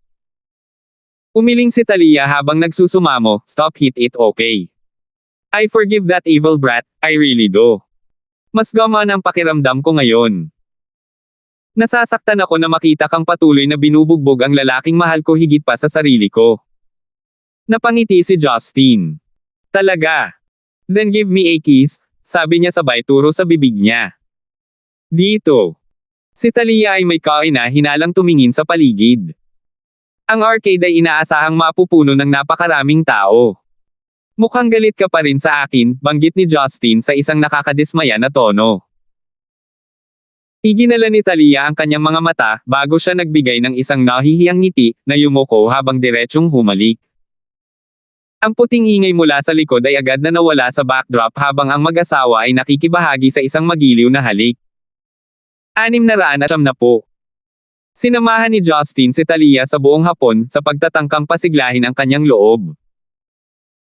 Kinailangan ito ng ilang kapanipaniwala ngunit kalaunan ay nabawasan ang kanyang pag-aalala tungkol sa kanilang mga inaasam-asam sa hinaharap. Nang makarating siya sa bahay pagkatapos ng trabaho, si Marian ay nanunood ng drama sa TV kasama sina Rebecca at Yuna. Nang makita niyang nakarating na si Justin sa bahay, may hindi maipaliwanag na tingin sa mga mata ni Marian. Isang bagay na natitiyak ni Justin ay medyo nabalisa si Marian. Mama, ako na po ang maghahain ng mga pinggan. Tumayo si Marian at dumiretso sa kusina nang hindi man lang tumitingin sa direksyon ni Justin. Medyo natarante si Justin. Hindi ba kahapon lang tayo nagkaayos? Nag-iisip na ako tungkol sa susunod nating hakbang mula ngayon. Bakit galit na naman siya sa akin? Kaya, sinundan siya ni Justin sa kusina. Kumuha siya ng 2 pinggan at sumunod sa likuran ni Marian, nakangiting sinabi niya, mahal, bakit hindi mo man lang binati ang asawa mo na kakauwi lang? Napaka-unharmonious nito. Inilapag ni Marian ang mga pinggan sa mesa at tumalikod. Nagpakawala siya ng mapang-asar ng ngiti at sinabing, anong ginagawa mo ngayong hapon? Masyadong natigilan si Justin para magsalita. Sa paghusga sa ugali ni Marian, malamang na nalaman niya na buong hapon siyang kasama ni Talia. Hindi mo maipaliwanag ang iyong sarili. Hayaan mong sabihin ko ito para sa iyo. Pinag-uusapan ng buong kumpanya kung bakit nawala si Director Gibson sa buong hapon pagkatapos umalis kasama si Vice President Mo. Tumakbo pa si Danica sa opisina ko at nagtatanong kung alam ko kung ano ang nangyayari. Galit na tumingin si Marian kay Justin, at sinabing, paano ko sasagutin ang anuman sa kanilang mga tanong. Sabihin mo sa kanya ang tungkol sa hindi ko alam na asawa. Isang petsa kasama ang aking vice-presidente sa ilalim mismo ng aking ilong. Sabihin sa kanya na alam ko iyon. Nagkibit balikat si Justin. Ako. Hindi ko pinag-isipan ang mga bagay-bagay. Actually wala naman talaga kaming ginawa. Alam mo sa lahat ng tao ang mood ni Talia. Hinatid ko siya para mag-lunch, at nag-shopping kami pagkatapos. Hindi mo na kailangang mag-ulat sa akin. Hindi kita makokontrol pa rin. Ayokong maging isa sa mga seloso na asawang iyon. Gawin mo ang anumang gusto mong gawin. Sana lang ay isaalang-alang mo kung paano ako isangkot sa iyong mga aksyon sa susunod, sabi ni Marian. Sinubukan ni Justin na pasayahin siya at nakangiting sinabi, paano ito? Buong araw akong kasama ka bukas sa isang date. Nagkataon na libre ako dahil tapos na ako sa abalang mga gawain sa opisina. Isang malamig na sulyap sa kanya ni Marian. Napaka-thoughtful mo. Sorry, libre mo pero hindi ako. Habang tinatapos niya ang kanyang mga salita, hindi na mapakali si Marian kay Justin. Nagpatuloy lang siya sa paglalakad papuntang kusina para ilabas ang mga pinagkainan. Napakamot ng ulo si Justin. Nalilito siya kung paano papawiin ang galit ni Marian. Sinaktan niya siya habang sinusubukang pasiyahin si Talia. Kahit na siya mismo ang naglarawan sa senaryo kung saan tinanong ni Danica si Marian tungkol sa bagay na iyon, nakaramdam siya ng sobrang awkward at hindi rin niya alam kung paano sasagot. Hindi man lang matikman ni Justin ang kanyang kinakain sa buong hapunan dahil hindi nagsalita si Marian. Bumalik na lang siya sa kwarto niya sa taas para magtrabaho pagkatapos kumain. Pagkatapos maglinis ng mga pinggan, tinanggal ni Rebecca ang kanyang apron at biglang tinawag si Justin na paakyat na sana sa itaas. Sinabi niya, anak, sundan mo ako sa aking silid. Nagtataka si Justin kung ano na naman ang ginagawa ng kanyang ina. Ngunit tumango pa rin siya at sumunod sa kanya. Pagpasok sa silid ni Rebecca, si Justin ay pinaupo sa gilid ng kama sa tabi niya. Pinagmasdan niyang mabuti ang mukha ni Justin bago siya nagsalita ng may matamis na ngiti. Narinig ko ngayon ang bahagi ng pag-uusap ninyo ni Marian. Ngayon, kasalanan mo ang lahat ng ito. Paano mo siya may lalagay sa ganoong awkward na posisyon? Ayos lang kung ang mga miyembro lang ng pamilya natin ang makakaalam nito. Kung malalaman ito ng iba, ito ay lubhang makakasama kay Talia Marian at tahimik na tumango si Justin. Napag-isipan ko na rin. Medyo nagmamadali nga ako. Pero ginawa ko lang yun dahil hindi ko na maabot si Talia lately. Nagsisimula na akong mabalisa kung paano haharapin ang sitwasyon. Kaya wala akong pakialam. Dahan daw ang bumantong hininga si Rebecca, gusto mo ba talaga ang babaeng iyon? Kahit natutol ang kanyang ina, ayaw mo pa rin bang pakawalan siya? Umiling si Justin at nagpakawal ng mahinang ngiti. May halo-halong emosyon ang mga mata niya. Kung ngayon pa lang sana ako na ang bumitaw, hindi ko siya matatanggap noong una. Masasabi ng mga tao na makasarili ako o mapagkunwari, pero ang alam ko lang, ayoko nang maranasan ang pakiramdam na mawala ng babaeng mahal ko. Medyo nagulat si Rebecca. Masasabi niyang may pinag-uusapan itong pangyayari sa nakaraan niya, ngunit alam niyang hindi iyon magandang alaala. Kaya naman, iniwasan niya ang paksa at sinabing, huwag masyadong impulsive. Hindi mo ito madadali. Napangiti si Justin ng maluwag. Mom, rest assured. Alam kong si Tita Ma ang pinakamahalagang tao para kay Talia. Kahit anong mangyari, I will always take her feelings into consideration. I won't be reckless. I plan to meet Aunt Ma after I proper formulation and apology. Kahit na itaboy niya ako, titiisin ko. Kahit na ang ganitong paraan ng pakikitungo sa mga bagay-bagay ang nagpaparamdam sa akin sa sarili ko, ito lang ang tanging paraan sa loob ko. Hinawakan ni Rebecca ang isa sa kamay ni Justin gamit ang kanyang dalawang kamay. Tinapik niya ang kamay nito at sinabing naluluwag, si nanay ay nag-aalala na baka lumampas ka sa bagay na ito. Ngayong nilinaw mo na ang mga bagay-bagay, gumaan ang pakiramdam ko. Alam mo ba ito, Justin? Noong una kitang makita, bago tayo magkakilala, ang iyong mga kilos ay may katulad na pagkakahawig sa isang ticking time bomb. Nag-alala ako ng husto. Marahil ay masyado kang nasanay na mamuhay ng mag-isa sa ibang bansa. O marahil ang kapaligirang kinalakihan mo ay humubog sa iyo sa ganoong paraan, na ginagawa kang mapangapi, at minsan ay hindi ka panipaniwala. Kahit na masasabi ko sa lahat na ikaw ay talagang isang mabait na bata, palagi kang gumagawa ng mga bagay ayon sa iyong mga kapritsyo. Ngayon, parang mas naging konsiderasyon ka sa mga taong nakapaligid sa iyo, at mas naging matulungin ka sa mga detalye. Bagamat maaaring katulad ng sinabi mo, na pinipigilan ka sa paggawa ng mga bagay-bagay. Maraming mga bagay na dati ay napakasimple na ngayon ay halos wala ng katapusan. Ngunit, ang magkaroon ng lahat ng uri ng mga relasyon sa mundong ito ay talagang mahalaga sa atin. Matingkad na ngumiti si Justin. Nay, binibigyan mo ba ako ng lecture ngayon? Panigurado, mas bibigyan ko ng pansin sa hinaharap. Isasaalang-alang ko ang lahat ng tao sa paligid ko. Dati, sarili ko lang ang inaalala ko, hindi pinapansin ang pagkamatay ng lahat ng tao sa paligid ko. Pero ngayong may mga miyembro na ako ng pamilya, alam ko na kung ano ang dapat gawin at hindi dapat gawin. Idiniin ni Rebecca ang kanyang daliri sa noo ng kanyang anak ng isang beses bago siya tumayo at sinabing, buti naman at alam mo iyon. Ngayon, bumalik ka na sa iyong silid at magpahinga. Puputulin ka ni nanay ng mga prutas at ipapadala sa iyong silid. Kinaumagahan, si Justin na pumasok sa trabaho gaya ng dati ay nagkaroon ng simpleng pagpupulong kina Teddy at Janet. Bandang 9:00 pagkatapos ng pulong, sa wakas ay nakita niya si Joyce na naglalakad papasok sa opisina na bahagyang hindi matatag ang mga hakbang. Kumunat ang noo ni Justin. Naamoy niya ang amoy ng magdamag na alak. Babe Joyce, uminom ka ba kagabi? Medyo madilim ang mukha ni Joyce. Pilit siyang ngumiti. Ma'am. Nag-birthday ang kaibigan ko kaya medyo uminom ako. Don't worry, I'm fine. But I'm late, sana huwag mong bawasin ang sahod ko. Bamantong hininga si Justin at pumunta sa tabi niya. Hinawakan niya ang kamay nito at dahan-daang pinasok ang true yuan sa kanyang mga meridian. Mula nang makapasok siya sa yugto ng Golden Core, ang kanyang Golden Core True Chi ay nag-transform din sa isang uri ng enerhiya na mas malapit sa pinanggalingan nito na tinatawag na True Yuan. Ngunit dala rin nito ang mabigat na kapangyarihan sa pagbawi mula sa Endless Resolve Restoration Scripture, kaya ginagawang madali at natural ang pag-aayos ng anumang nasirang tissue. Nakaramdam si Joyce ng init sa buong katawan niya na sobrang komportable na parang nakatulog siya.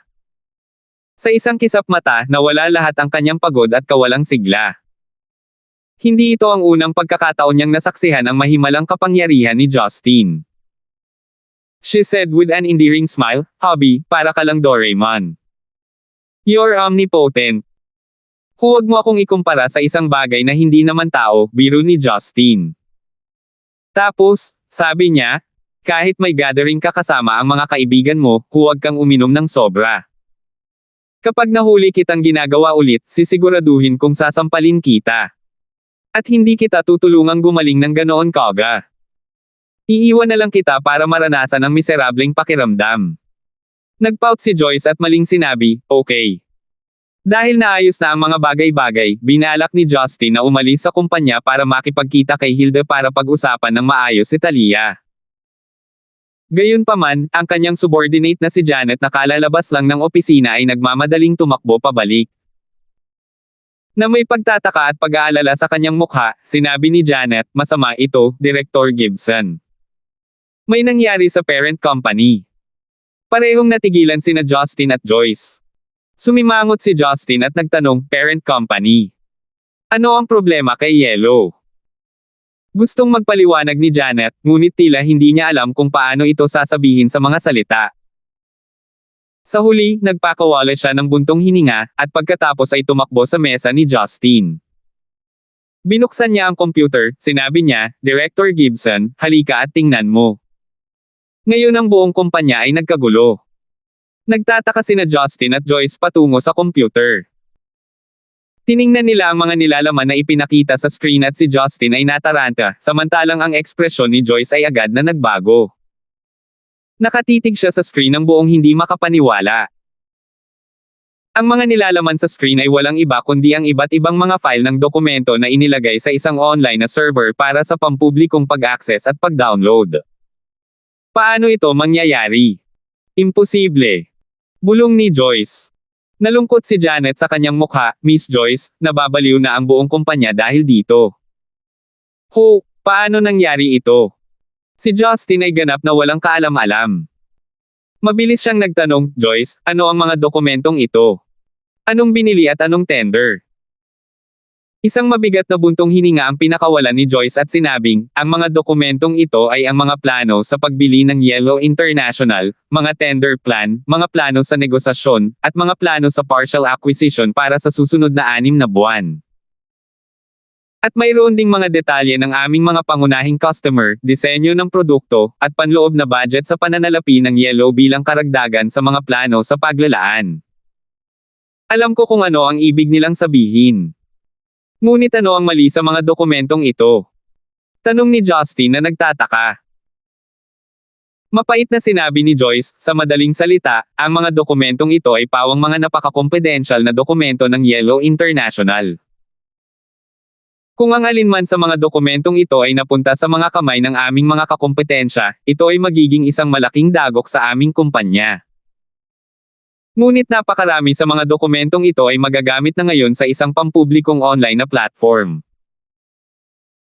Nangangahulugan ito na ang mga plano ng Yellow International para sa susunod na 6 na buwan ay sinimulan na namin, sa pangkalahatan, ito ay nasimulan na sa susunod na 6 na buwan. Mga negosasyon, ngunit alam na ng ating mga kakompetensya kung magkano ang ibibid natin, ngunit ang iba ay nasa isang hakbang na bago tayo, na binili ang lahat ng mga materyales na gusto natin, kahit na hindi malugi si Yellow, ibabalik tayo ng ilang taon o kahit na maraming taon.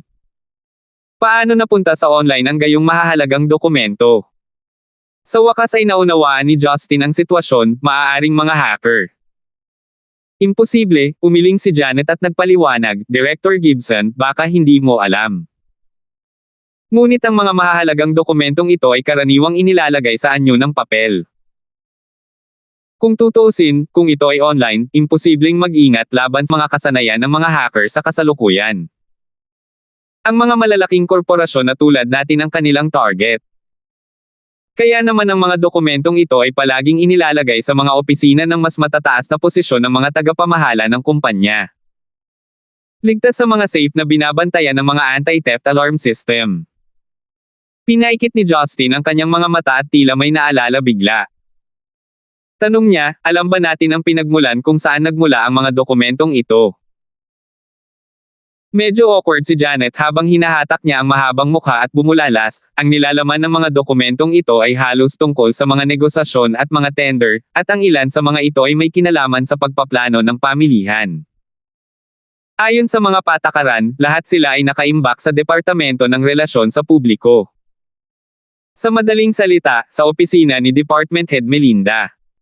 Salamat po at sinamahan ninyo ako, ingat lagi mga master.